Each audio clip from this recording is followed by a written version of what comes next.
sewaktu misa tiba-tiba Mbak Jojo dibopong sama temannya Mas. Hah?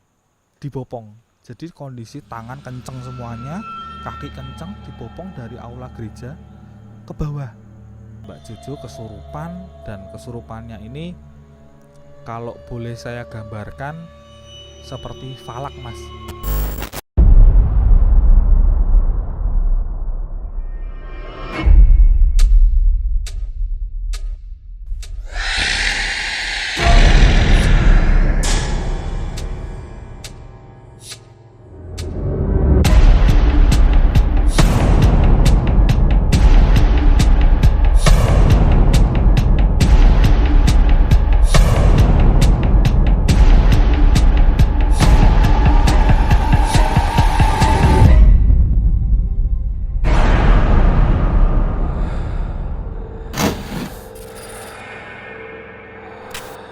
Obrolan ngeri berbau mistis.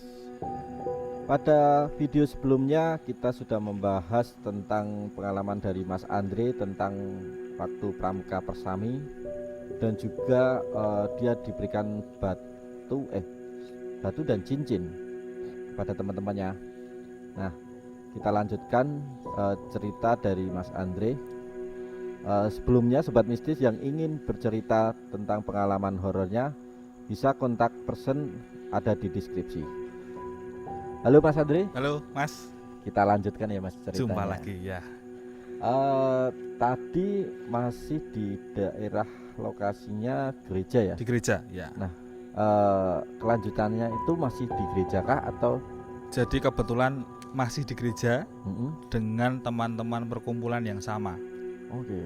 Jadi kumpulan yang sama. Sebenarnya kita sudah, setelah acara itu tuh kita sudah nggak mau Mas, yang membahas masalah mistis-mistis seperti itu sudah nggak mau. Kapok ya? Karena kapok ya, takut, kapok, dan ya mungkin ada bisikan-bisikan dari kanan kiri, ya udah nggak usah.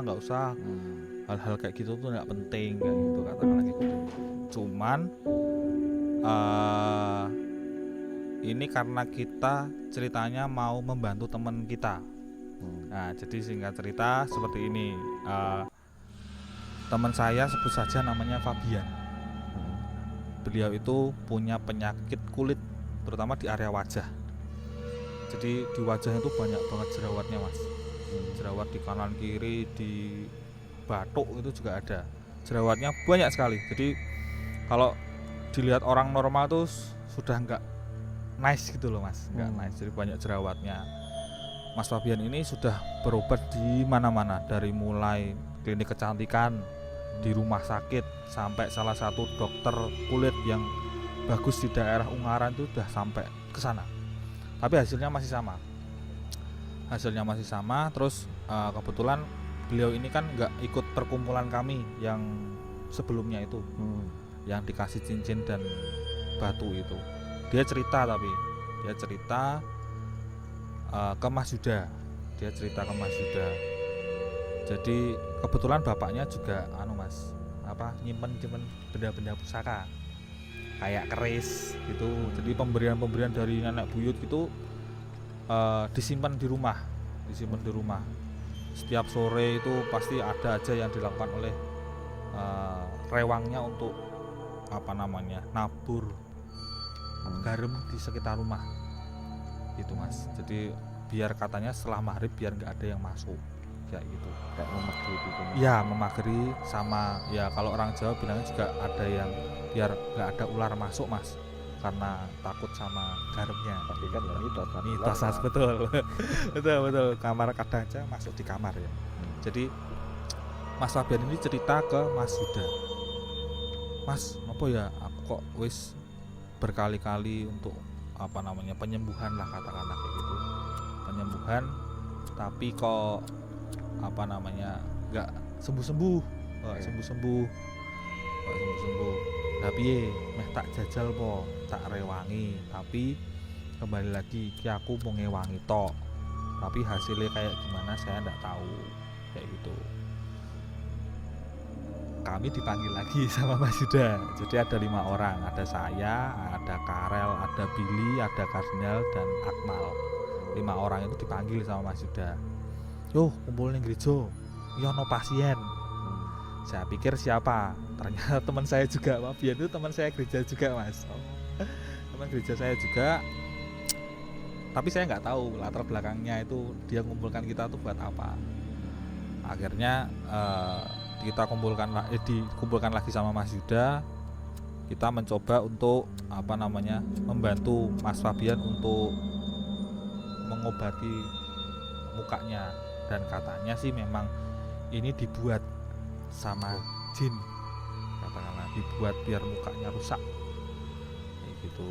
Itu berarti bukan mas lebih ke santet Nggak santet, tapi kayak setan yang bener-bener mau merusak wajahnya gitu mas. Tidak disuruh sama orang lain mungkin, tapi kebenarannya seperti apa juga kita nggak tahu.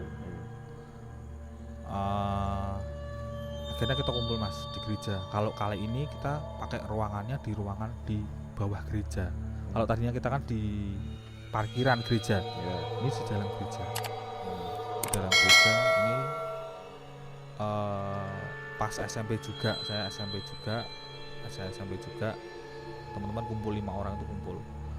Berenam dengan Mas Yuda, bertujuh dengan Fabian. Nah akhirnya di satu ruangan kita nyediain lilin mas. Kita nyediain satu lilin, terus teman-teman duduk melingkar.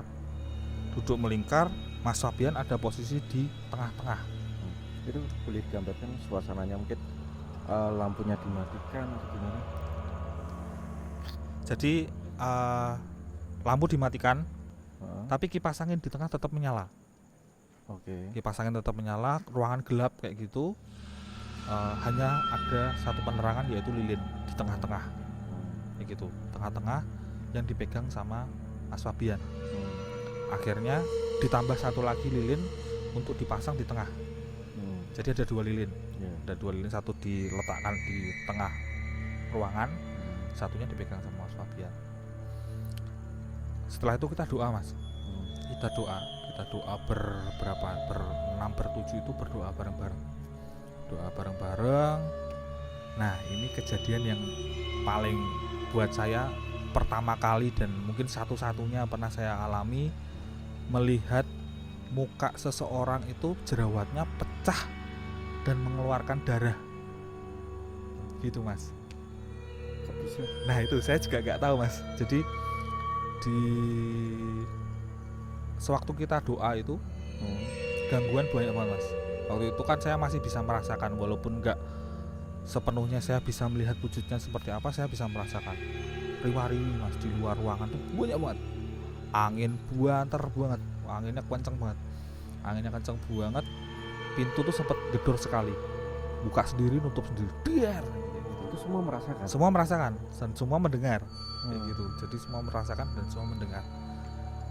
Teman-teman tetap di posisi berdoa, tiba-tiba pokoknya mukanya tuh kayak kalau sekarang mungkin popping berry ya, so kayak pecah-pecah tuh, tas dari mulai dahi, pipi, semuanya pecah. Jadi muka itu semuanya darah mas. Mukanya tiba-tiba semuanya jadi darah kayak gitu, sampai netes-netes di di keramik gitu mas. Jadi bener-bener posisi dia duduk, dia merasakan sakit iya, karena ini pecah, tiba-tiba pecah, dan darah tuh udah muka itu penuh dengan darah semuanya darah. Akhirnya ternyata Mas Fabian itu di luar pembicaraan kita ternyata memang sering diganggu oleh penghuni yang ada di rumahnya gitu. Jadi dia tuh entah dapat kiriman dari mana, tapi saya komunikasi dengan Mas Yuda lagi. Mas Yuda bilang ini bukan kiriman, tapi memang diganggu biar mukanya rusak kayak gitu. Jadi mau berobat dimanapun yang sudah sampai spesialis kulit pun nggak akan bisa berhasil, karena ini dibuat katakanlah gitu oleh jin lah atau untuk setan-setan yang lainnya. Mukanya pecah semuanya, di sini jerawatnya pecah semua, langsung dilap pakai tisu. Wah bener-bener sudah merah semuanya. Terus muka akhirnya sudah bersih, ya nggak langsung bersih, cuman bekas-bekas pecahannya tetap masih kelihatan. Jadi akhirnya Mas Fabian cerita, saya tuh sering diganggu tidur nggak nyenyak, terus kalau istilah Jawa tindian kayak gitu tuh di rumah dia tuh kayak sudah menjadi hal yang wajar, tapi memang tidak pernah diceritakan. Akhirnya Mas Yuda menarik kesimpulan, ini memang diganggu, orang ini memang diganggu, dan ganggunya memang parah sampai merusak wajah. Saya kaget Mas, bener-bener lagi doa, saya buka mata, dia kan merintih kesakitan, aduh kayak gitu. Sontak teman-teman pada langsung melek tuh Mas, langsung melek, lihat mukanya, padahal cahayanya cuma pakai lilin. Lilin itu akhirnya mati semua Mas, mati semua. Akhirnya tiba-tiba mati semuanya. Teman-teman panik toh, karena sudah nggak mau ngurusi masalah kayak gitu lagi kan Mas. Semua teman-teman panik, lampu dinyalakan, kaget, buka sudah darah semuanya kayak gitu. Wah, tapi ya setelah itu Mas Fabian ngerasa lega Mas, kayak ada yang hilang dari tubuhnya gitu loh Mas, kayak sing nempel itu hilang, jadi enteng kayak gitu. Setelah itu ya sudah, akhirnya tetap doakan. Ya sekarang mukanya bersih Mas, ganteng Mas, ganteng. Teman saya ganteng semua Mas, kebetulan saya aja yang enggak gitu. Jadi kejadian itu yang benar-benar bikin saya ya merinding, takut karena di depan mata sendiri, dan itu pertama kalinya saya lihat. Di TV saya nggak pernah lihat Mas. Kalau mungkin kesurupan, ditempeli, ketindian mungkin banyak ya, kita katakanlah lihat di TV kayak gitu banyak banget. Cuman kalau untuk yang sampai mukanya bisa sampai jerawatnya pecah dan mengeluarkan darah, bukan nanah Mas. Biasanya kalau jerawat itu kan kalau dipencet kan keluarnya kan biasanya kan nanah kayak gitu ya, atau kuning kayak gitu kan, kotoran. Ini darah keluarnya, pecah darah. Kita buka, kita nyalain lampunya, wah mukanya sudah darah semua. Habis itu setelah itu kita nggak pernah ngurusin masalah lagi, teman kita bantu doa aja, ya akhirnya sekarang udah normal lagi, sudah ganteng sekarang Mas, sudah bersih mukanya gitu. Kayaknya masih banyak nih kejadian pengalaman mistis Mas. Iya, cuman mungkin karena nggak panjang-panjang ya Mas ceritanya, cuman dilihatin aja. Salah satunya saya pernah dilihatin koboi Mas di kampung saya. Koboi. Mungkin Mas nggak percaya. Koboi pakai topi, dia naik kuda sambil ngayunin lasso, talinya itu. Ada ya di Indonesia? Ada. Jadi mungkin banyak yang teman-teman saya ceritain dan nggak percaya, tapi saya melihat dengan mata kepala saya sendiri. Posisi saya di rumah teman saya di kamar, sebelahnya jendela, dan itu posisinya ada di atas jalan perempatan, dan itu lagi pegang lasso gitu. Wah, bisa dibayangkan ini malam-malam lihat orang kayak koboi pegang lasso. Nah ini saya nanti kena ikatannya kan repot Mas ya gitu. Nah, kalau di tempat kerja nih Mas, ada nggak, mungkin kan Mas kerja di tempat yang Mas sekarang kan sudah 10 tahun Ya 10 tahun. Nah, ada hal-hal yang mungkin ganjil gitu? Ganjil pernah sekali Mas, jadi satu kali saya kerja di project. Jadi awal-awal tahun pertama, tahun kedua tuh saya kerjanya project dulu Mas, untuk bangunannya itu, karena awalnya memang benar-benar kosong kayak gitu. Satu ketika saya kerja itu bisa dikatakan long shift sampai jam 8:30 malam. Lampu belum ada, hanya lampu paling kayak model-model lampu spot kayak gitu. Lampu yang digantung belum ada. Saya lagi ngelas Mas. Saya ngelas bertiga sama teman saya, posisi jam 8 malam. Kan setengah jam lagi pulang. Ya santai-santai, ngelas seadanya. Saya naik scaffolding. Tahu Mas yang besi-besi yang disusun buat naik itu. Saya lagi ngelas di atas, teman saya megangin alat lasnya, teman saya lagi ngelas, yang satunya nemenin di atas gitu. Tiba-tiba Mas, ya ini yang agak merinding, bikin saya merinding sampai sekarang itu, tiba-tiba scaffoldingnya digoyang-goyang Mas. Padahal di bawah nggak ada orang. Nggak ada orang. Project itu berjalan cuma 3 orang. Bisa dibayangkan lagi kerja malam-malam 7:30, penerangan seadanya, tiba-tiba digoyang-goyang di bawah. gludak. Sedangkan scaffolding kalau besi kan kalau Iya. digoyang-goyang suaranya kenceng Mas. Iya. Ini satu gedung masih kosong, terus goyang-goyang scaffoldingnya, gludak kayak gitu. Bisa dibayangkan Mas. Takutnya kayak apa? Nah kebetulan teman saya yang, dan ini selalu kebetulan ada suatu hal mistis itu mesti ada teman yang indigo. Akhirnya teman saya memberanikan diri turun, entah apa yang dikatakan, terus diusir, katakanlah kayak gitu, diusir. Buru-buru jam 8 saya langsung turun, beres-beres alat, saya nggak absen, saya langsung pulang Mas. Jadi belum ada 8:30 saya sudah pulang karena takut saya. Tapi Mas gak tanyain tadi siapa? Besoknya saya tanya ke karena malam kan saya takut Mas. Ya, Saya takut, masih Mas. panik. Hari berikutnya saya tanya, "Wih sopo?" Oh, cah cilik-cilik ngejak dolanan. Nah, dikiranya yang cahaya yang keluar dari las itu tuh kembang api Mas. Katanya setelah diajak ngomong itu dikiranya kembang api. Dia pengen ikut mainan. Kok bisa kayak kembang api, main. Akhirnya dia goyang-goyang biar saya minjemin alatnya itu. Ya, kayaknya anak kecil. Nah, layaknya anak kecil lari-lari, dan itu banyak Mas katanya Mas. Anak kecil tuh nggak cuma satu, ada banyak anak kecilnya.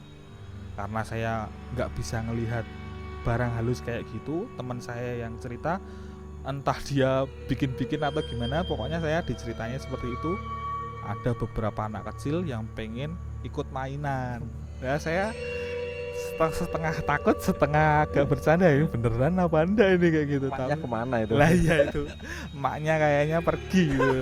Terus akhirnya dia main sendiri gitu. Di belakang tadi kan ada sedikit cerita masih tentang kayak perayaan ini ya Mas, apa namanya, kayak Kegerejaan gitu ya. Heeh. Jadi tadi di belakang ini kan saya sempat cerita-cerita juga sama Mas, cuman memang apa namanya belum sempat saya ceritakan. Ya, jadi waktu belum fullnya. Nah, ini saya itu waktu itu di gereja nih, posisinya di gereja. Di gereja saya ada namanya kayak semacam teater lah kayak gitu, teater untuk memperingati hari wafatnya Isa Al-Masih kayak gitu. Jadi kita setiap tahun kita bentuk panitia, kita mengadakan casting, sampai ada castingnya Mas, casting jadi peran-peran tertentu. Jadi salah satu perannya itu jadi Maria Ibu Yesus yang diperankan sama teman saya namanya Mbak Jojo. Kita bentuk panitia, kita latihan, mungkin latihan sampai 3 bulan Mas itu Mas. Teater itu lama Mas, jadi dari eksekusi April atau Mei, biasanya Januari kita sudah latihan. Untuk bulan April atau bulan Mei gitu. Maret, April, Mei, karena kan nggak tentu tanggalnya, nggak tentu. Setelah itu setelah latihan akhirnya tiba hari H. Nah, hari H ini agak ganjil Mas. Dari tahun-tahun sebelumnya kita nggak pernah yang namanya itu teater dengan kondisi hujan, terang atau enggak panas. Ini 7:30 pagi, take jalan, belum ada 15 menit hujan deras banget. Wah, semuanya sudah dari make up sudah luntur pasti. Teman-teman juga pasti menyayangkan, loh kok hujan seperti itu. Jalan, tiba di area, kan karena area gereja dekat dengan area yayasan yang sekolah tadi Mas. Nah, tiba di senternya, di pintu masuknya. Teman saya yang namanya Mbak Jojo itu acting di situ ceritanya. Acting selesai. Mungkin itu teater 2 jam live gitu. Dengan kondisi capek dan segala macam, karena nanti sorenya jam 6 sore itu kita ada namanya misa. Ibadahnya di Jumat Agung itu ada misa. Saya masih ada di posisi di ruangan yang pengobatan tadi, Masnya yang Fabian. Nah, itu kan di lingkup gereja. Saya masih di situ ditemani sama Mbak Vina. Jadi Mbak Vina waktu itu juga bantu kita di hal-hal yang mistis juga waktu di situ. Singkat cerita, Mbak Jojo sudah pulang. Tidak ada kejadian janggal apapun. Cuman sewaktu misa tiba-tiba Mbak Juju dibopong sama temannya mas. Hah? Dibopong, jadi kondisi tangan kenceng semuanya, kaki kenceng, dibopong dari aula gereja ke bawah. Orangnya langsung dibilang, wah ini kesurupan, kayak gitu, kesurupan. Mbak Juju kesurupan, dan kesurupannya ini kalau boleh saya gambarkan seperti falak mas. Matanya putih, terus di sini ada putihnya, dia pakai kayak semacam hijab hitam, baju hitam, terus di sini ada putih-putihnya. Persis falak. Padahal zaman dulu belum booming falak, film falak belum ada. Jadi itu kejadian sebelum ada film Falak. Sebelum ada film falak. Bisa dibayangkan. Jadi saya itu langsung dibilangin sama Mbak Vina, wah ini kesurupan. Ini kesurupan. Akhirnya Mbak Vina, yang biasanya saya jarang lihat Mbak Vina ngerokok, saya melihat live Mbak Vina merokok. Ternyata itu salah satu syarat untuk mengeluarkan falaknya ini, setan yang ada di dalam tubuhnya Mbak Juju. Nah, jadi teman-teman nggak boleh ada di ruangan tersebut, tidak boleh ada yang pegang orang tersebut setelah didudukkan di sebelah sampingnya Mbak Vina. Mbak Vina terus membacakan doa apa saya kurang tahu juga, sambil memegang rokok di tangan kanannya, hanya diposisikan seperti ini mas, di samping pupune wi, dia pegang rokok, tidak dihisap, tapi tiba-tiba rokok bisa turun sendiri mas, kayak ada yang nyedot,